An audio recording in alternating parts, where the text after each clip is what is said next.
خبرها از بخش کشاورزی. ساکنان ناحیه وخش با ثمرناک و عاقلانه استفاده بردن هر یک وجب زمین کشتباب در تامین امنیت عضوقواره کشور حصه گذاری میکنند.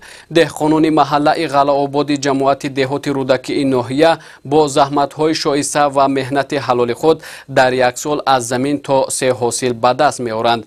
با گفت کشاورزان اصیل این دهه 3 سال باز تعداد زیادی خواجگیداران برابر پرورش و نگاهبین دیگر نمود محصولات کشاورزی با پرورش قلفینه نیز مشغول شده از این حساب فایده خوب به دست میآورند. گزارش در این خصوص.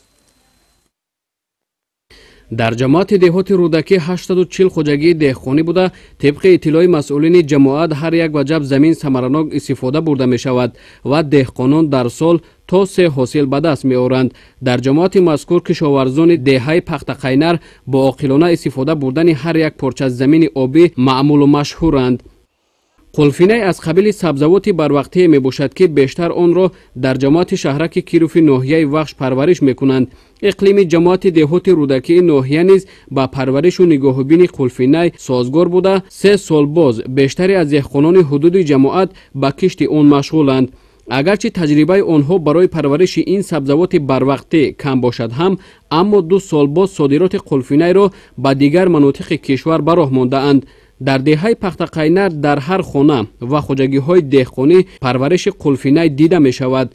دهقانان از حاصلناکی این سبزوات خوشحالند. 3 ساله که قلفینه را مهنت کردیم. خدا را شکر ای همین زندگی ما رفته است. با زور مونه رسه کارگر میاریم 3-4 نفر دیگه با مزدی ورا میتیم با ای همین یافته خورده استیم.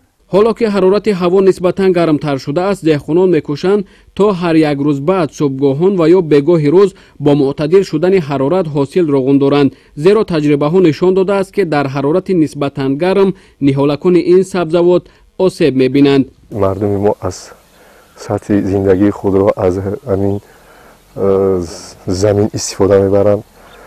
کمی هم باشد 15-20 ساعتی خم باشد یک اویله را میخواند میپشاند.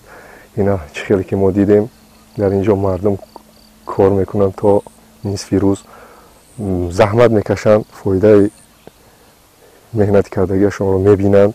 زیاده از 10 روز می شود که خریداران از دیگر شهر و نواحی و ولایت سوخت آمده این سبزوات را با نرخ نسبتاً دسترس از سر زمین خریداری می کنند. قیمت قلفینه 6 تا 8 تومانی بوده.